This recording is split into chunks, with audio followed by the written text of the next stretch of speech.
ये है हमारा सीटेट का हिंदी क्लास का रिवीजन। ठीक है, हम लोग पढ़ता है क्लास नंबर 1। त्रिभाषा सूत्र क्या है?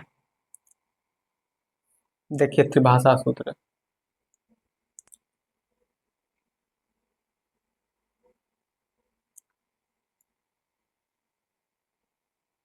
त्रिभाषा सूत्र में 3 गो भाषा होते हैं। किसमें? इसमें 3 भाषा को रखा गया त्रिभाषा सूत्र में।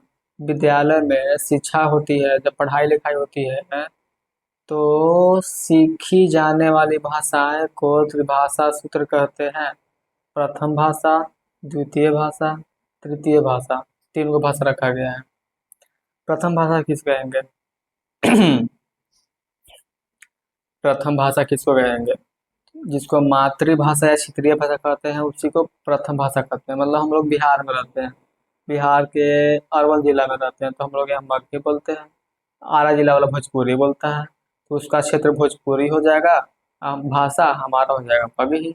तो वैसे जिसका जो एरिया होता है, जो क्षेत्र होता है, उसी को वो मातृभाषा प्रथम भाषा कहलाएगा। ठीक है, जैसे मैं हम लोग बिहार में हिंदी बोलते हैं, गुजरात में गुजराती बोलता है, तो हम लोग का प्रथम भाषा हिंदी हो जाएगा। और हिंदी भाषा राज्यों में मातृभाषा क्षेत्रीय भाषा कहलाता है। ऐसे होता है। द्वितीय भाषा, मान लो हम लोग हिंदी जानते हैं तो दूसरा भाषा और जानना पड़ेगा। जैसे में हम लोग, जैसे सरकार जो है ऑफिशियल, हमारा ऑफिशियल लैंग्वेज हिंदी ही है, लेकिन काम धाम में इंग्लिश को यूज करते हैं, तो इंग्लिश कंपलसरी है। तो वही अगर आप इंग्लिश जानते हैं तो हिंदी जानना पड़ेगा, अगर आप हिंदी जानते हैं तो इंग्लिश जानना पड़ेगा। तो द्वितीय भाषा ऐसे होती है। तृतीय भाषा कौन सा होगा? यानी कि अल्टरनेट एगो तीसरा तीसरा भाषा, मतलब हिंदी जान गए, अंग्रेजी जान गए, अब तमिलनाडु की ओर मलयालम, तमिल, ये सब जानना है तो ये तीसरी भाषा में आ जाएगा। ठीक है, तो ये सारा चीज था, बाकी कुछ नहीं समझना है, बस यही था। 3 भाषा होता। महत्वपूर्ण बिंदु क्या है? त्रिभाषा सूत्र का उद्देश्य था भाषावाद को बढ़ावा देना। ठीक है, राष्ट्रीय एकता को मजबूत करना। तमिलनाडु में कैसे होगा? कैसे होगा बढ़ावा देगा?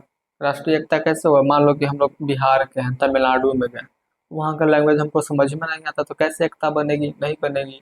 अगर हम लोग 3 भाषा सीखते हैं तो वहाँ जाएंगे तो हमें आसानी होगी, एकता बनेगी। इसलिए सरकार जोर दिया था। लेकिन तमिलनाडु में इसका ज्यादा विरोध हुआ। वो कह रहा है कि हम लोग तमिल में हिंदी काहे सीखेंगे, इंग्लिश काहे सीखेंगे, नहीं सीखेंगे। तो लोग विरोध कर रहा था बहुत ज्यादा। इसका विरोध कहाँ होता है? तमिलनाडु में। क्वेश्चन आया कि त्रिभाषा त्रिभाषा का विरोध कहाँ हुआ था? तमिलनाडु में हुआ था। भारत में प्रत्येक छात्र को 3 भाषाएं सीखनी चाहिए, जिसमें से 2 मूल भारतीय भाषा होनी चाहिए और जिसमें से एक क्षेत्रीय भाषा कंपलसरी है।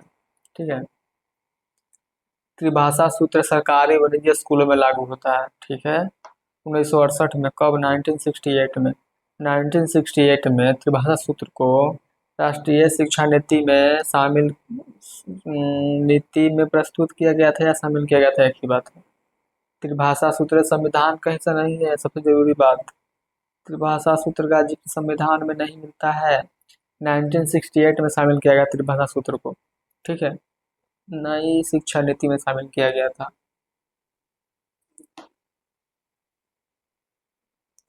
त्रिभाषा सूत्र में हिंदी का स्थान राजभाषा के रूप में है। मतलब कि हमारा राजभाषा कौन सा है? हिंदी। इसका उद्देश्य सभी राज्यों में भाषा के अंतर को समाप्त करना था। त्रिभाषा सूत्र के माध्यम से बहुभाषावाद को बढ़ावा देना तथा अन्य भाषाओं की संस्कृति व सभ्यता को समझना तथा सहिष्णुता का भाव उत्पन्न करना था। सहिष्णुता का मतलब होता है भाईचारा।